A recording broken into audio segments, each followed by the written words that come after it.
How is it possible that 733 candidates are running for president and only 26 are in the mainstream media, and the worst 2 are in the lead for each of the major parties? Let's have an emancipated conversation about it. Let's go.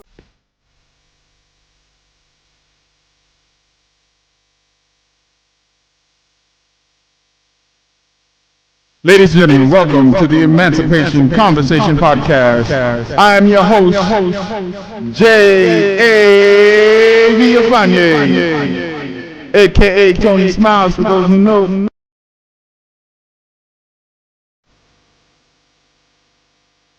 Today we have a great guest on the program, Professor Don Black, a graduate of Howard University, a historical black college.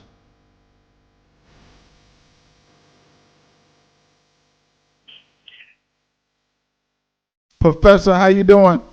I'm outstanding, and to quote Neely Fuller, I'm still learning. That's what's up. Welcome to the program. What did you think about that? 733 candidates running for president. Only 26 are in the mainstream media, and the worst two are in the lead of each major party. Donald Trump and segregation Joe Biden. I think they're one and the same, and I think one is also a sleeping pill for Black America, because he has the one candidate, segregation Joe, may use some of his old Obama leftover magic to lull Black people to sleep. And the fact that we did not vet him when he was the vice president properly and didn't understand who he was and what he said in his record, he I believe, is worse. I agree. You got one who's an executioner, which is Joe Biden. I mean, he's been in power since the 70s, and he's the one who came up with the busing situation, reason why he's segregation Joe. And Trump, he went after 5 kids, Central Park 5, and spent $85,000 or something like that. Oh yeah. And let's not only forget that him and his family housing policy, that they discriminate against Black people as well. So we're looking at both white supremacists who are running and that are being basically pushed as the top 2 nominees for the presidency. Now, for those of you out there who don't know, I'm getting my numbers as 733 from FEC, the Federal Election Commission. Were created in 1974 to track all the spending and the fundraising of all the candidates, because in 1972 you had a lot of corruption going on, and so they changed the law in 1974. If you go to fec.gov, you can see all the information that I'm talking about and all the candidates that are being neglected and being left out of the running to advertise these 2 jokers. They're not for our benefit, right, Professor? Not at all. Not at all. Definitely there to help the status quo. There's nothing going to change. Nothing's going to be better for us, for Black America, or for the young generation. Keeping the status quo. That's it. Here's a clip from Joe Biden in 1975 promoting segregation. There are those of we social planners who think somehow that if we just subrogate man's individual characteristics and traits by making sure that presently a heterogeneous society becomes a totally homogeneous society, that somehow we're going to solve our social ills.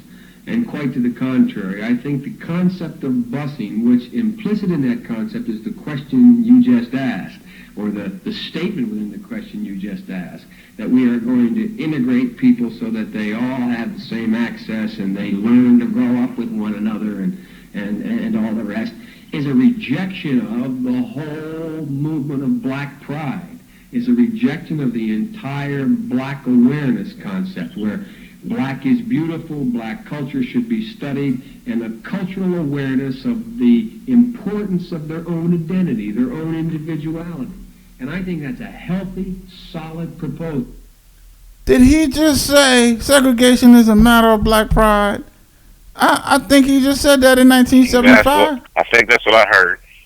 I don't think he's changed that much since 1975. I mean, the man started his campaign here in May of 2019 with racism. How is he now something different than what he was back then? Nothing changed with the date for this man. So how is segregation a matter of black pride? I don't think Dr. Martin Luther King would say something like that. Not at all. There's several quotes of what Martin Luther King said about segregation and how he saw it. One saying that segregation not only harms one physically, but also injures one spiritually. It scars the soul. And it basically says, and I'm kind of paraphrasing here, but it says that you are less than. And you're not equal, correct? And you are not equal. Someone like a Joe Biden used the word segregation. Exactly. Now, the man has come out with the touchy-feely. Most of the millennials know him as the Creepy Joe, Uncle Joe. Yeah. Uncle Joe, Creepy Joe, Inappropriate Joe. They don't know him as like Uncle Archie. Uncle Archie, the Bunker Joe. The Bunker Joe. Segregation Joe. But then that goes back to Donald Trump. Some people see Donald Trump the same way as Archie Bunker. Oh yeah, well they're both the same. Like I said, they're status quo. Just the only thing about it now that black folks think that Uncle Joe was cool because he was vice president under a black man. How is that possible that people are forgetting? They're having mental amnesia about Segregation Joe. To be fair, we didn't vet him when he did run the last time, and it really just says something about us not really doing a thorough job back then. Things have changed. We also didn't have what we have today with this new media to look things up. The old media kind of blinded us with that too, or mainstream media. I agree 100%. But this is not the first time Joe Biden is running. How can we just bet him in 2008, not bet him since 1975? I mean, he's been in office, in public office for years, correct? Right, that's right. But again, the difference now between 2019 and back when he ran, a few times that he tried to run for president before, is that we didn't have this new media today to come back with the throat of his words to hang around his neck. The media was more controlled and was able to engineer who they want. So today is a different day. But I think the mainstream media is pushing them because they want Donald Trump to be president. I think either way it's one and the same. Although, because he's a Democrat, they'll try to make it seem like he's cool with black folks. But if you look at what his record is and who he really is trying to approach, they're really going for the same voters, the angry white voter. The Charlottesville voters. Tell it like it is. Right. There it is. It's the Charlottesville voters. The white supremacist voter. Because Virginia is crazy, man. What's going on in Virginia? The blackface situation with the governor over there? I mean, that's where we are today. Governor, what they call him? Governor Cool Man? Yeah. And here's the thing about it. Even none of the Democrats have asked him to resign. He's still there. That's true. He should have been gone. Yeah. And one of the reasons why they don't want him to resign, think about this. Because the number two guy, this is just my conjecture, what I believe, because the number two guy is a black guy. Turner, lieutenant governor. Right. But that's where we are today. The Democratic Party is basically has always been who they've always been. Undercover liberal, supposedly liberal white racist. There's really been no difference between both parties. Republican versus Democrat. They're one and the same. And they all are there just to keep status quo and keep white supremacy in place. I still believe the mainstream media is trying to get Joe Biden to run against Donald Trump reelected. I totally believe that. If you look at how the mainstream media is trying to make him seem like he's the highest nominee and has the most votes or high in the polls, whatever, that's the game plan. That's what I believe. But speaking about polls, didn't they make him number one before he even announced thinking about running for president? Right. And here's the thing about it. Where are they getting this data from? How do you have a poll like that? Exactly. Is this the same mainstream media that said Hillary Clinton was going to win? Yes, it is. This is the same mainstream media that had Hillary Clinton up 90%? Yep. So, they're using the same old methods and not understanding with this new media, with social media, and people finding their own voice and finding real information on these candidates. And so it's changing the whole dynamics of the whole voting system. Now, Bill Clinton, he threw Joe Biden under the bus when it came to 1994 crime bill. Right. And you know what that was all about, right? Nah, tell me about it. That's basically, there was an undergird trend going on with Hillary Clinton and the black voters. the Democrats rely heavily on the black voters, and the backlash that was happening with that was with the whole Black Lives Matter movement, and a lot of black voters were not really feeling Hillary Clinton, and they never forgot that super predator comment. So that's where that all stemmed from. People never forgot about the mass incarceration, and she really was being tied to Bill Clinton's, basically the hangover from Bill Clinton and his policies of mass incarceration that had a heavily effect on the black community and the black family. Here's Bill Clinton straight up throwing Segregation Joe under the bus. What she's referring to are the increased sentencing provisions of the 1994 crime bill. Here's what happened. Let's just tell the whole story. When I became president, the headlines in the newspapers were full of, now wait a minute, I listen to you, you listen to me. Oh, wait. Here's what happened. Vice President Biden, you guys know Vice President Biden, whose family comes from Scranton. He was the chairman of the committee that had jurisdiction over this crime bill. I had an assault weapons ban in it. I had money for inner city kids for out-of-school activities.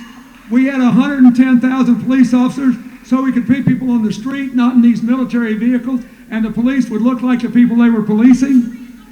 We did all that. And Biden said, you can't pass this bill, the Republicans will kill it if you don't put more sentencing in. Did you hear that last part right there?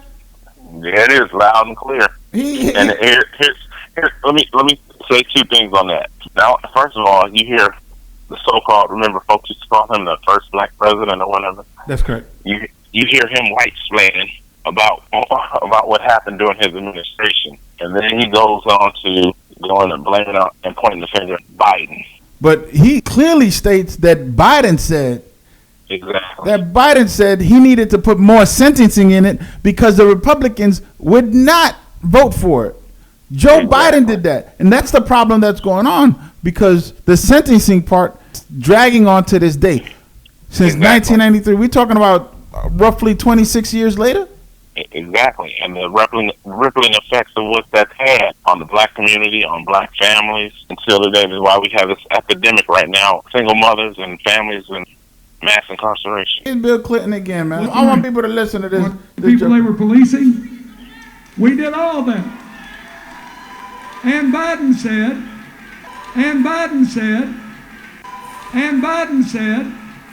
you can't pass this bill, the Republicans will kill it if you don't put more sentencing in. Pass this bill, the Republicans will kill it if you don't put more sentencing in. Pass this bill, the Republicans will kill it if you don't put more sentencing in. Yeah, it is. He just washed his whole hands and put it on Biden. You know, I could say, well, Mr. President, you know, Joe Biden wasn't the president at the time. You didn't have to sign that bill. You didn't have to add the provisions that Joe Biden put in it. But he did anyway. He did it anyway. But that's what that's both of them. Both of them are complicit. And basically what he's saying, he's trying to white explain, well, you can't really blame me. It was Joe's fault. He's the one who put that part in. He tricked me. Wow, man, you were the president. You're responsible as well. So come on, both of y'all are playing games.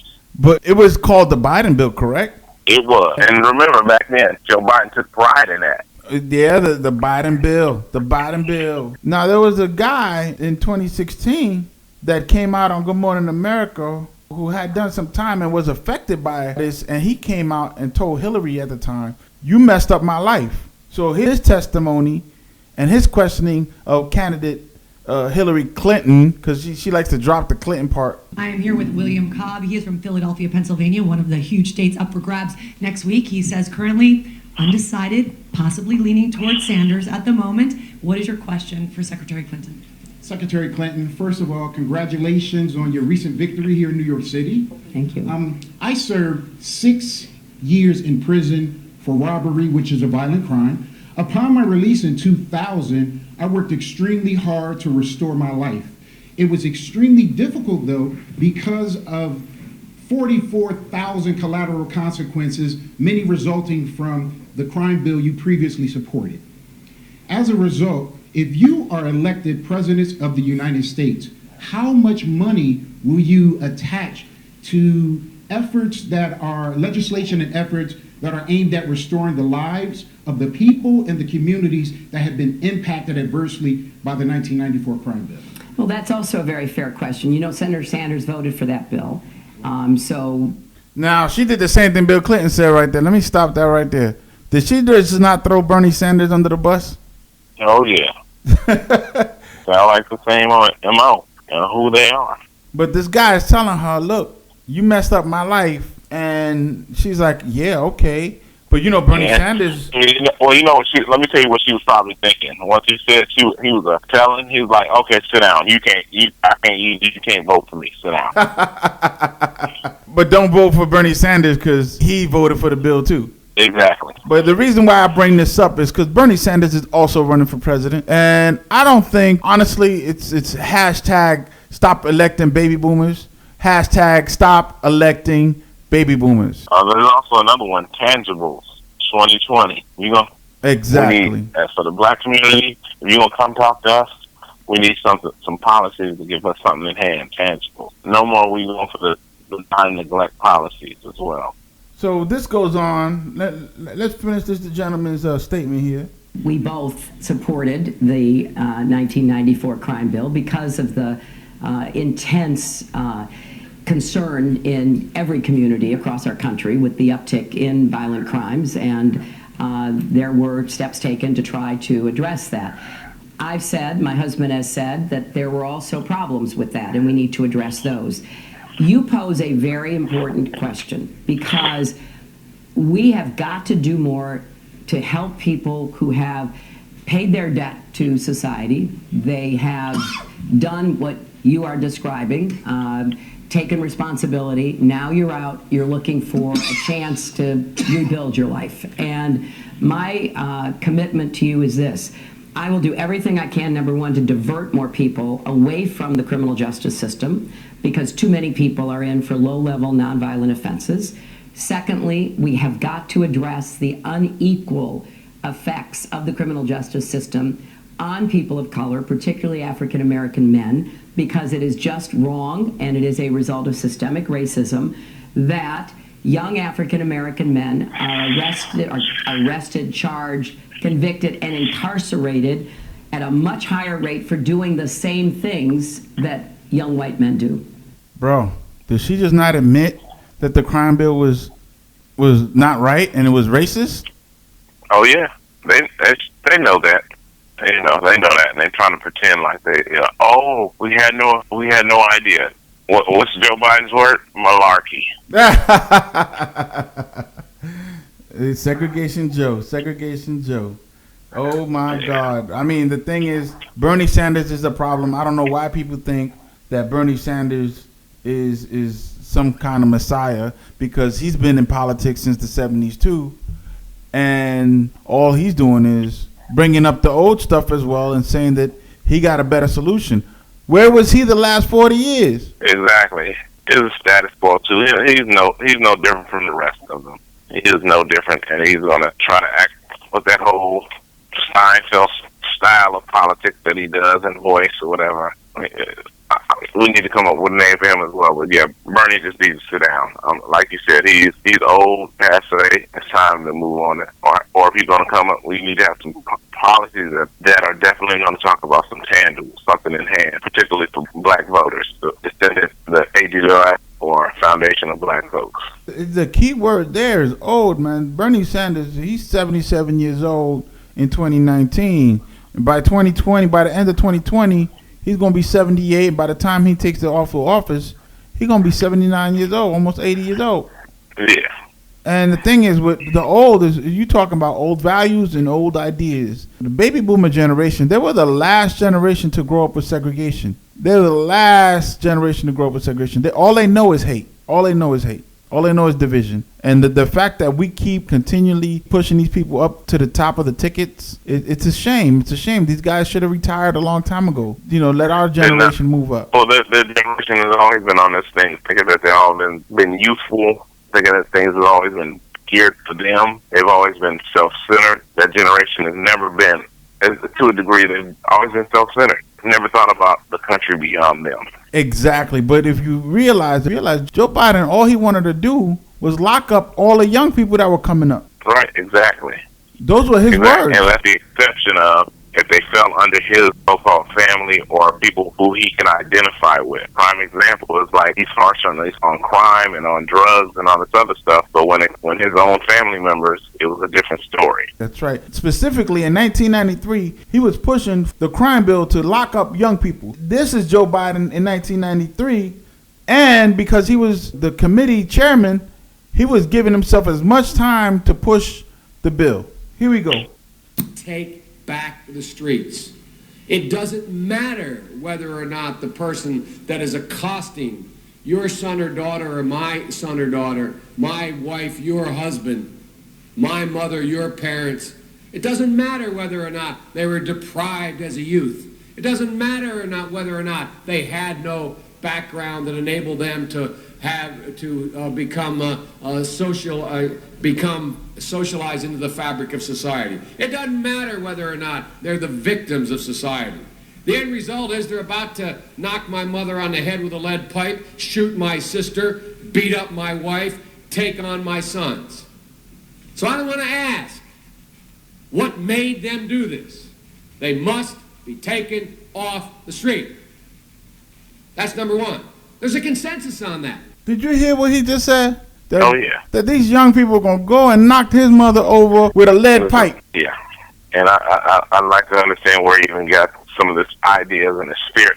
It's basically playing the old playbook of fear-mongering. Yeah, who is he trying to convince of that? Scary black teenagers. You're going to hurt my mother, my sister, my brother, your father. He's on the Senate floor telling everybody people are attacking his family. It's coded language. It goes back to that whole coded language. This is the same playbook for every white politician that does that. They go into this whole using coded language, from the welfare queen to the super predators, anything that's coded language, and give an imagery of young black people or black people in general. Especially those baby boomers, because that's where that playbook comes from. Oh, yeah. And the idea that let's get rid of the young people so we can prosper, so our generation can prosper. Because even the generation before them, their parents, they thought that the baby boomer generation was selfish. Hashtag stop electing baby boomers. And here goes Joe Biden, and he continues on with the same situation. He makes it clear that he was attacking the 1993 young population of young youth coming up. And the faster we could lock them up, the faster we could prosper and make money. Well, not only that, let's be specific.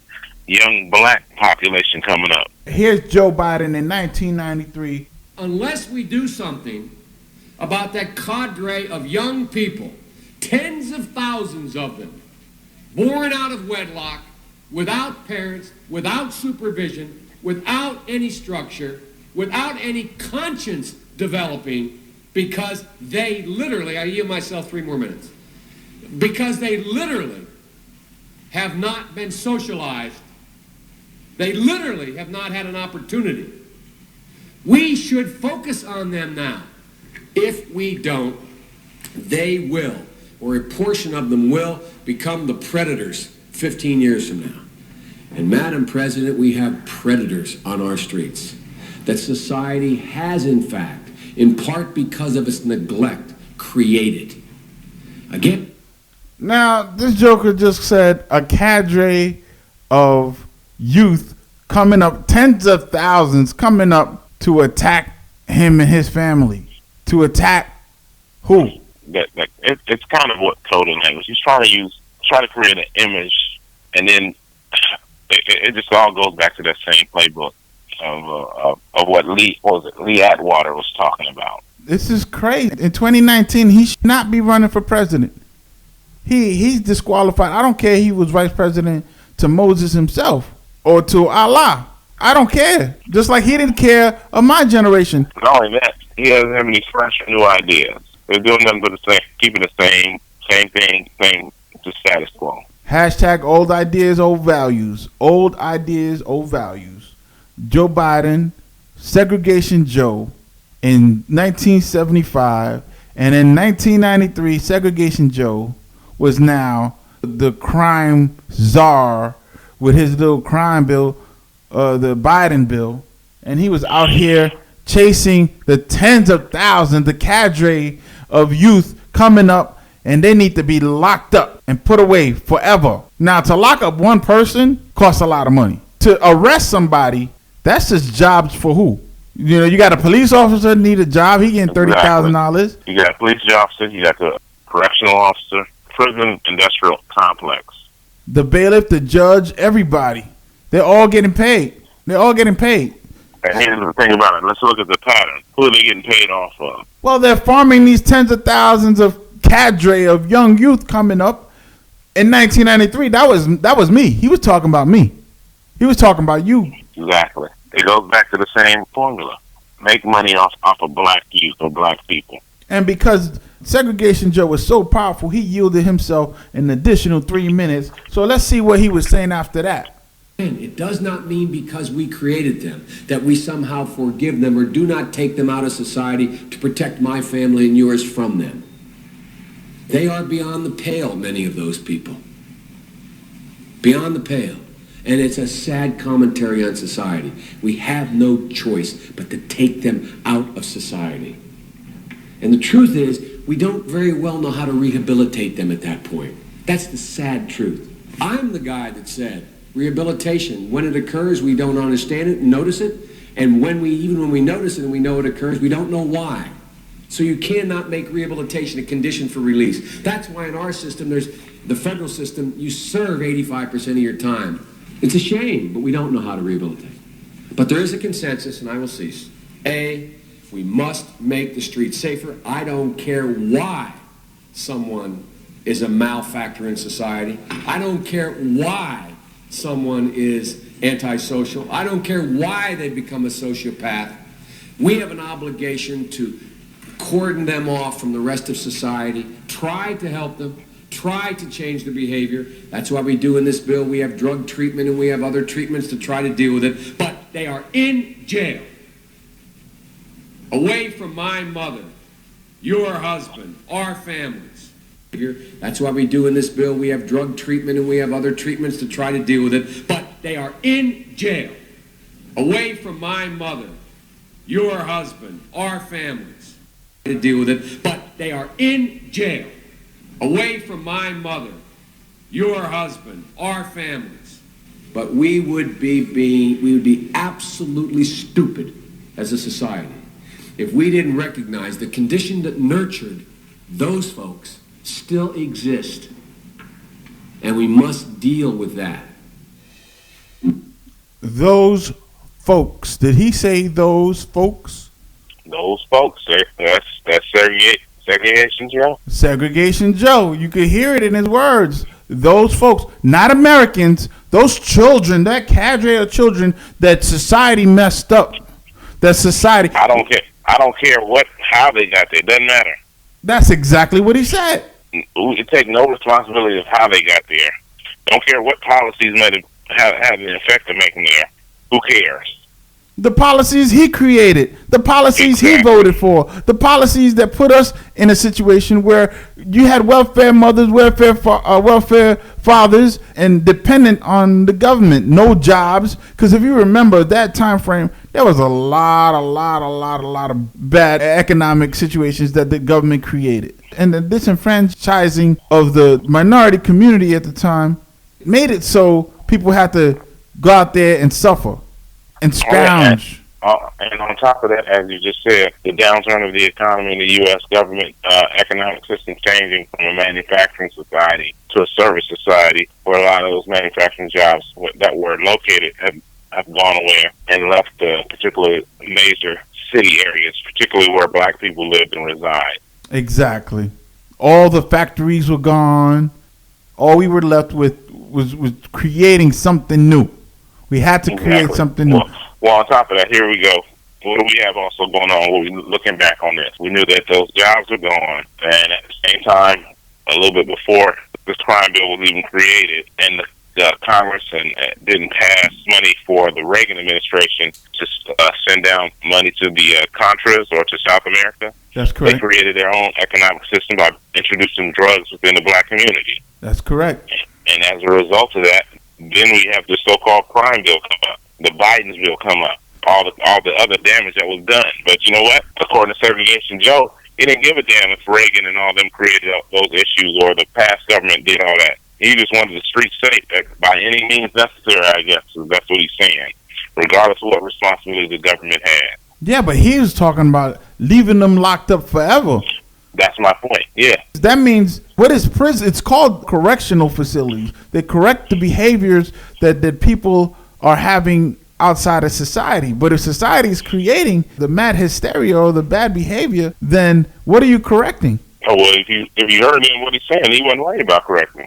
Because he didn't know why some people corrected. It didn't matter, you know. Exactly. All he was worried about getting them off the street and have them serve, what he said, like 80% of the time. Exactly. Exactly. So, and to go back to what he said in one of those other broadcasts or segments that he said, social engineers. Right. So this is all based on what we're hearing.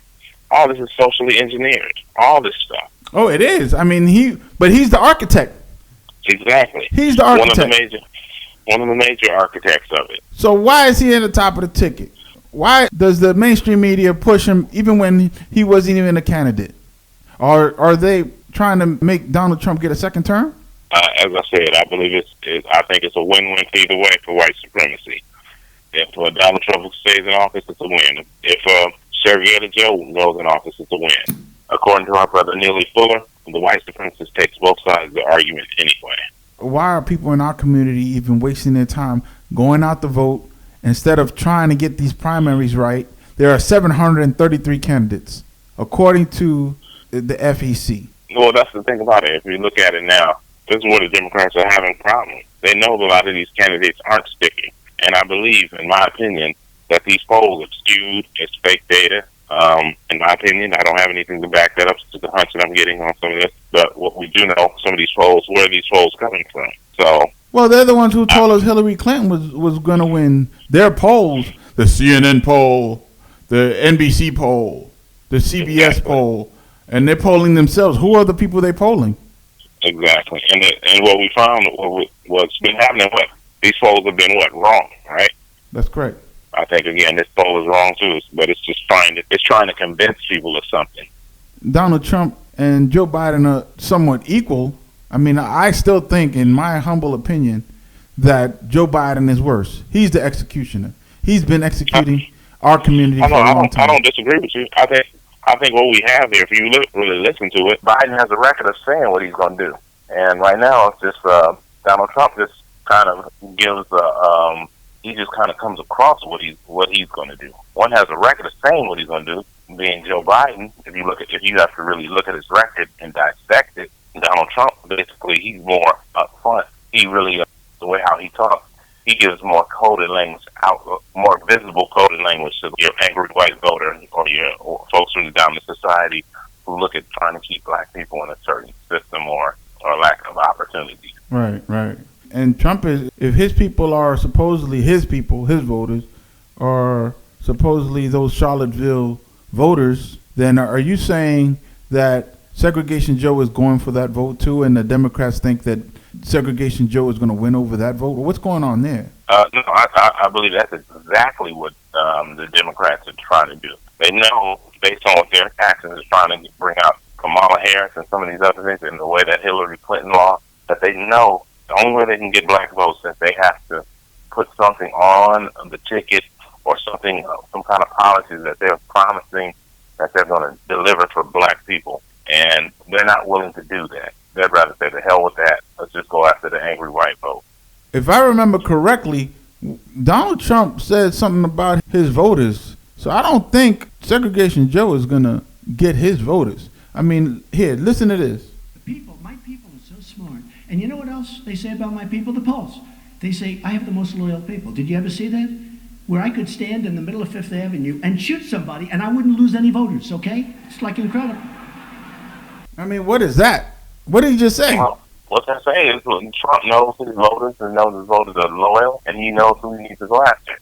Joe Biden doesn't know who his voters are, and he's trying desperately to try to get the same voters that Trump has, but it's not going to work. So there's, you know why those voters do not, why Trump voters will never vote for Segregation Joe? Why? In my opinion, Because he was number two to the black guy. And they wouldn't trust him. Wow. Wow. And he doesn't even realize that. I truly believe he doesn't realize that, but that's what he's trying to do. And at the same time, I think the people around him think that he's slick and think they can trick black people into voting for him too. But I think even Trump wants Joe Biden to be his. He knows he would win. Yeah. He knows he's a loser. Here he is, prior to Joe Biden saying that he's going to run for president. President Donald Trump talking about Joe Biden and his situation. These aren't like impartial people. The Democrats are trying to win 2020. They're not going to win with the people that I see, and they're not going to win against me. The only way they can maybe luck out, and I don't think that's going to happen, it might make it even the opposite, that's what a lot of people are saying, the only way they can luck out is by constantly going after me on nonsense. But they should be really focused on... Really focus on them. Really focus on trying to get Joe Biden nominated. I mean, what's going on? You got Donald Trump saying, look, and he's giving them advice. The only way you can beat me is by doing this. Well, you know what? I'm not a Trump supporter, not a Trump fan, of course. Me either. But he's telling some truth. He's telling some truth there. The only way the Democrats seem to, like in the last couple of years, they've been trying to hinge on this whole impeachment thing. That's what they think they can beat. And all that's been nothing but fluff to begin with. That's exactly right. That's exactly right. I mean, right now, you got, like I said, 26 people that they're acknowledging. Out of those 26, did you know that CNN and Fox News and all of them, they forced the candidates to raise a certain amount of money, or at least individual contributions. In this case, for the first debate, anybody who's going to get on the stage, they have to have 60,000 individual contributors to their campaign. In that instance, meaning if you're just getting into the campaign, you're not going to be on the debate stage.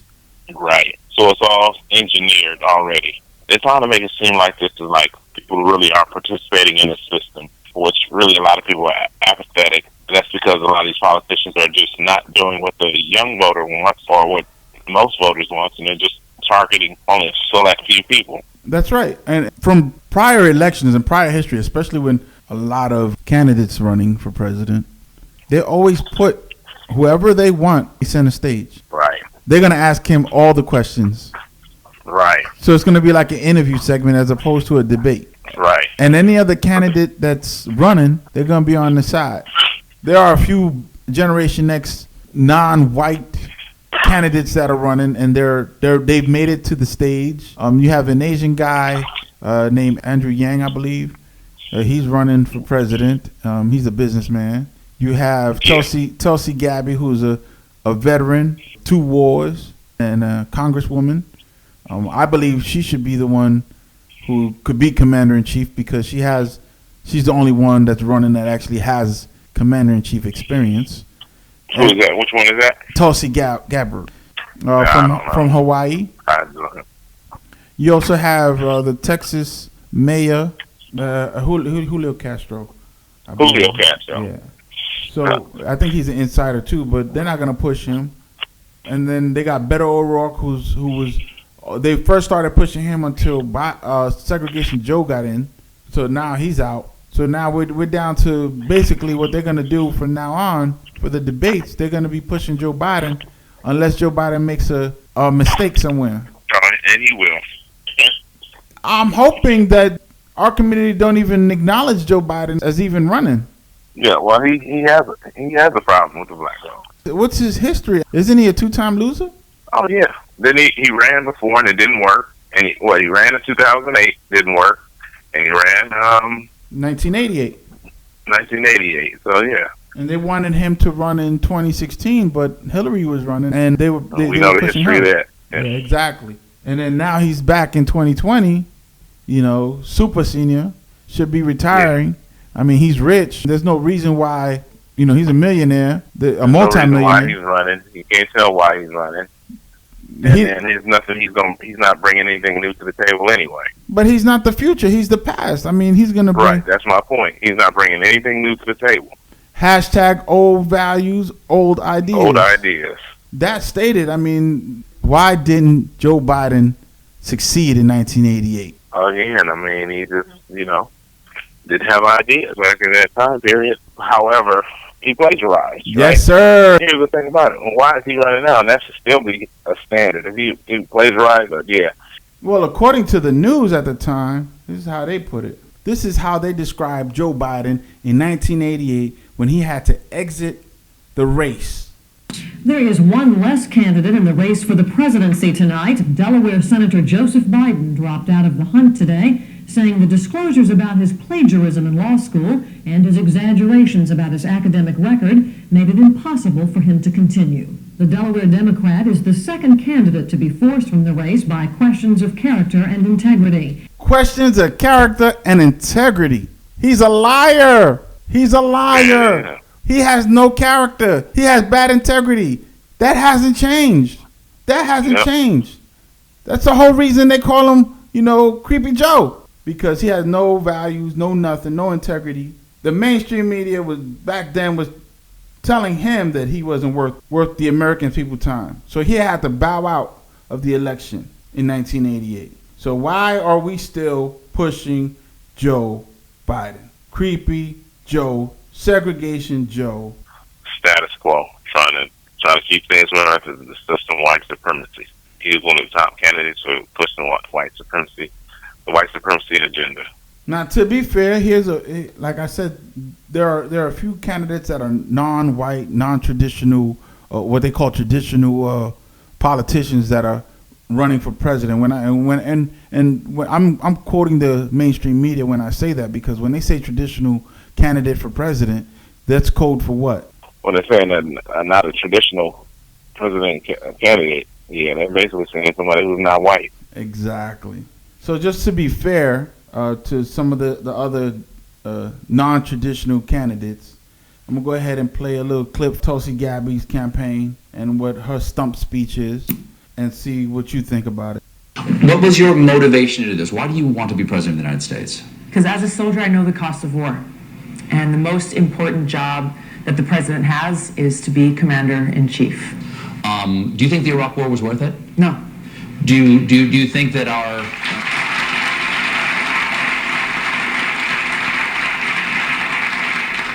Do you think that our involvement in Syria has been worth it? No. The United States should not be intervening to overthrow these dictators and these regimes that we don't like Assad, like Saddam Hussein, like Gaddafi, and like Kim Jong-un. There are bad people in the world, but history has shown us that every time the United States goes in and topples these dictators we don't like, trying to act as the world's police, we end up increasing the suffering of the people in these countries. We end up causing loss of life, both American lives and the lives of people in these countries. Well, sounds like he's definitely not an interventionist in the regime change. Right. I think that sounds good. That's also kind of what I think Obama was saying too when he first ran. But again, he later on was the one who caused Gaddafi and all what's happening in Libya and all the black slavery that's going on in Libya now because of Obama. So I'd have to do more betting on her. But that sounds good. Okay, all right. I mentioned Andrew Yang. He's also a non-traditional and non-baby boomer. Again, hashtag stop electing baby boomers. Hashtag old ideas, old values. Here's Andrew Yang and his stump speech, and let me know what you think. In Iowa, someone came up to me and said he cannot wait to see me debate Donald Trump because I'm laser focused on the problems that got him elected, but I'm his polar opposite. And what I've been saying is the opposite of Donald Trump is an Asian man who likes math.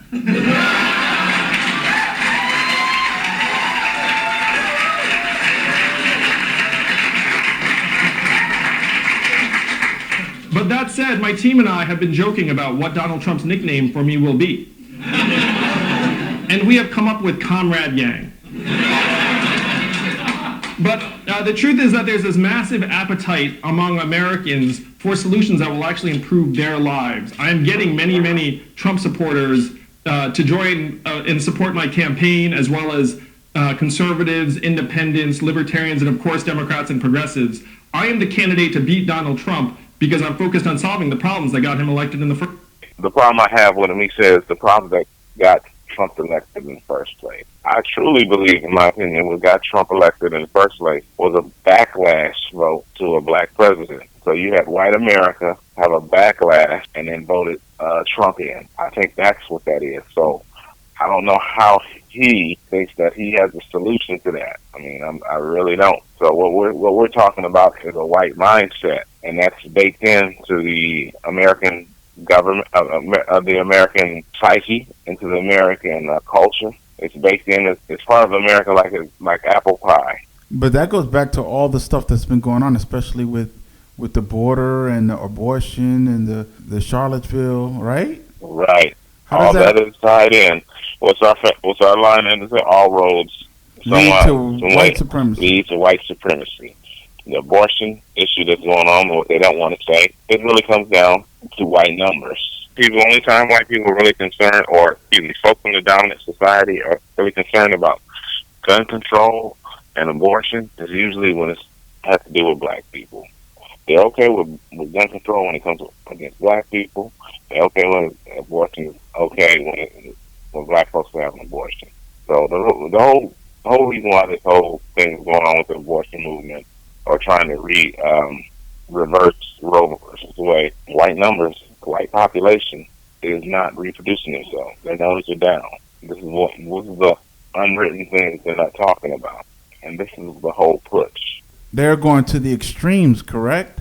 I mean, that is absolutely correct. The fact they know that within a 50-year, basically in some of their, within their grandchildren's lifetime, their grandchildren will be in a position where they won't have the numbers. Which one thing that's always helped folks in the dominant society here is that they had the numbers. So once they don't have the numbers, all they would have is just the economic. And after a while, if you don't have the numbers and your economics going down and you're not producing, they're in a dire strait as far as being in control and all the time. Well, according to the U.S. Census, by 2045, that'll be the case.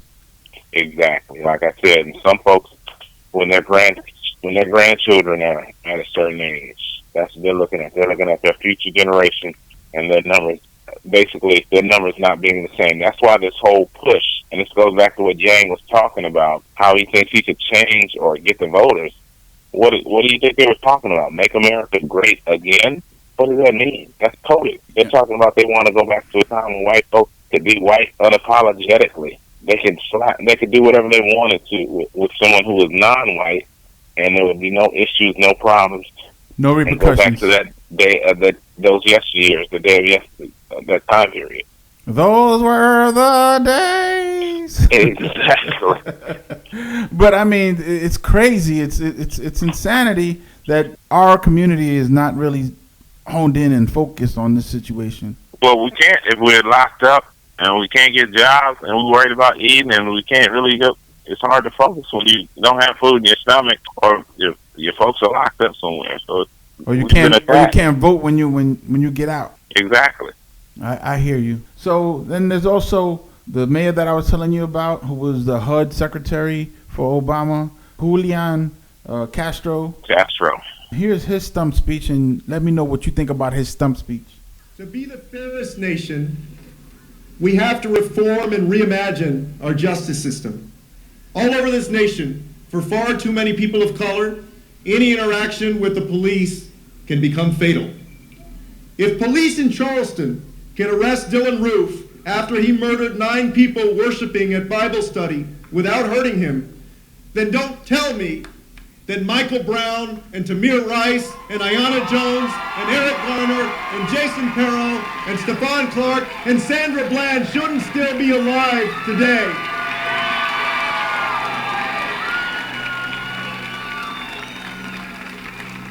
We're going to keep saying their names and those of too many others just like them who were victims of state violence. We're going to keep saying that Black Lives Matter while working toward a justice system where that's true. There you go. It was a good speech, but I'm not hearing. Here's my issue with that. I'm not hearing any punishment. I'm not hearing any laws that he's talking about. When these cops, using our brother's word, Neely Fuller, when these race soldiers kill black people, I'm not hearing any kind of punishment that's going to be administered. I'm not hearing that things when people give false reports that there's going to be some kind of punishment. I'm hearing it sounds good and all that, but I don't hear punishment in that. But recently, I think that the Supreme Court just this month, they exonerating police officers from any lawsuits during policing. Right, exactly. It goes back to my point more so. But I'm not even talking about just the lawsuit. I'm talking about some jail time. I'm talking about, if you notice, the only time that a policeman got locked up recently was Muhammad Noor in Minnesota. And why is that? Because he was a black officer who shot a white woman. That's correct. That just states that the laws are there. They're just not enforcing them. No, it's not that. There's not the will to do it. Because remember, when it came down to Philando Castillo and all the others, if we arrest cops, it sends the wrong message, and the cop's job is hard and all this other stuff. But the minute the police union was backing the killers of all the black victims, but the minute when Muhammad Noor came was in the same situation, where was the police union? Where was Blue Lives Matter? Where was all those folks? Come on. We all know this is all based on race. And what I'm not hearing from Castro is I want to hear something about punishment and laws being done when it comes down to that. But if you notice, he's the only one that actually spoke about the justice system. And I appreciate that, but I need to hear policies that's talking about punishment. I hear you. But, I mean, you got Kamala Harris and Cory Booker, who's up there. God. And, I mean, they're up there. I mean, I think Kamala Harris comes in number 7 or 8. What do you think about Kamala Harris? Really, what do I think? I don't think about her, but let's look at her record. That her record speaks aloud for herself. I have an issue with a woman who, as a prosecutor, who saw or looked at it as a victory of locking up mothers or locking up parents for their kids being truant. I don't think that's an issue that should be criminalized. We're talking about something that should have been more a CPS issue, Children Protective Service issue. If a child is missing school, we got to find out why he's missing school, not just lock the parents up because they missed school. Right. So. But she prosecuted a lot of. I mean, if Joe Biden created the bill, she made sure it got enforced. Exactly.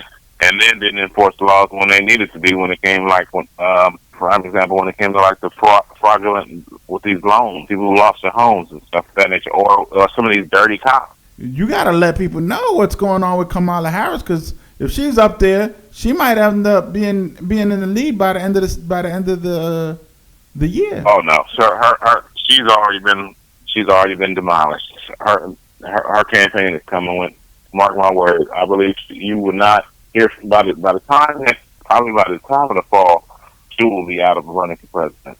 She has a lot of money, bro. She's raised a lot of money. And Cory Booker, he's not too far behind her. Again, he's nothing but another version of her, but with nondescript. And I think both of those, and he's more of a candidate who's going to push the homosexual agenda as well. Not something that's going to be for the black. Basically, he's pushing one of the homosexual agenda, which is I think that's the base of his core voters. His stump speech is heading in that direction. Yeah. And that's not going to sit well with the Trump voters. Exactly. Yeah. So that's definitely, he's not going to win any voters on that side of the aisle. But I'm highlighting these non-traditional guys because the thing is, once the debate happens on June 26th and 27th, I'm almost certain that it's going to go back to politics as usual. When I mean mainstream media, I'm talking about the executives of these conglomerates. They're all baby boomers. They're all friends of Donald J. Trump, of the Clintons, of the Bidens, of the, they're all friends. I mean, they came up together. They're of the same age. They haven't retired either. Right. Yeah, it's going to take a minute before this whole baby boomer generation goes away. The fact that they're so vast, that's hence why they was called baby boomers. Right after the war, this big population boom of. But that's why they've been so dominant. Their numbers are so huge, and most of them, the baby boomers that I'm talking about, they're not of our color. Right. No, they're not. No. That's the last, like you said, last generation that remembered the signs that had black and white. That remember when black folks had to go in the back of the bus. Who remember that? Like you said, those were the days that can kind of remember when they were with their great grandmama and great grandfather and they might have had a black maid who came in the back door, Uncle Joe, Charlie, or whoever, who they called boy, who worked on might have cut their lawn or something. So yeah, That's exactly right. we saw black people as a subservient role and subservient and less than. But America's going to need a president. Out of the candidates that you are aware of, is there anybody in the field that we should be looking out for? For myself, it's too early to tell. Right now, I'm kind of where I come from, the slant. I need to hear something from candidates that say they're going to do something, particularly for the black voter. How about for the primary? Because a lot of people focus on the general election, and I think that's a big mistake. Because if you don't focus, if you focus on the general election, the choice is going to be picked for you, and not you selecting a candidate. The main focus should be for all to change and become better. I mean, they have to focus on the primary. Right. Well, I mean, as of now, I haven't heard any candidates that said anything that really made any move for me. So I'm waiting to hear some more ideas. But we can all agree that Segregation Joe cannot be at the top of the ticket. Oh no, he can't be. He can't be. And if he does, he's gonna lose, like you said. But then again, is that what mainstream wants? The mainstream media wants Joe Biden, but I don't think they really want Joe Biden for the purposes of becoming president. Because if that was the case, I believe it's for political theater to get ratings. Right. They want that exactly. Because the same reason they like to have wars. Believe it or not, the mainstream media, the failing New York Times, they're the ones causing this problem right now. I mean, they don't want to lay down and die. We don't need them. We don't need the mainstream media. We get our information from the information superhighway. Right. If we need to find something, we'll Google it. Right. We'll have a podcast and talk about it. And that's what's going on with the mainstream media. They don't understand right now that they're in a situation where their voices are not really don't have as much impact as it did 20 years ago. Exactly. They're I even say even 10 years ago or 5 years ago. Right. Exactly. Yeah, they were a major gatekeeper of information. But nowadays, that's not the case. The dynamics have changed now. And by the time the newspaper hit, it's like super old news. It's not even just old news. It's super old news. It's delayed. Matter of fact, they don't control the narrative. They have to keep up the news to drive the story. The old media doesn't drive the story anymore. Well, thank you for your time. Thanks again for stopping by and having this emancipated conversation with us. We learned a lot from you, Professor Don Black. All right. Anything we got going in the future? No, just keep me posted. We talk some more. We need to have the listeners understand it's Tangibles 2020. This whole ADOS movement, Foundational Black Movement, and we're going for that's the kind of thing that the most of black voters are looking for. They're looking for something that's going to be tangible and no more benign neglect policies. Outstanding. Again, thank you for your time and having this emancipation conversation. All right. Have a great one. All right. Thanks again to Professor Don Black for having a conversation with us. We look forward to hearing from him again in the future. This is a Jab Entertainment production. You can follow me on social media, on Instagram and Twitter, at the number 4, Tony Smiles. If you'd like to reach us by email, send your message to jabentertainmentinc@gmail.com. I'm your host, J.A Villafañe. Until the next episode, be safe, feel love, share smiles. I'm out.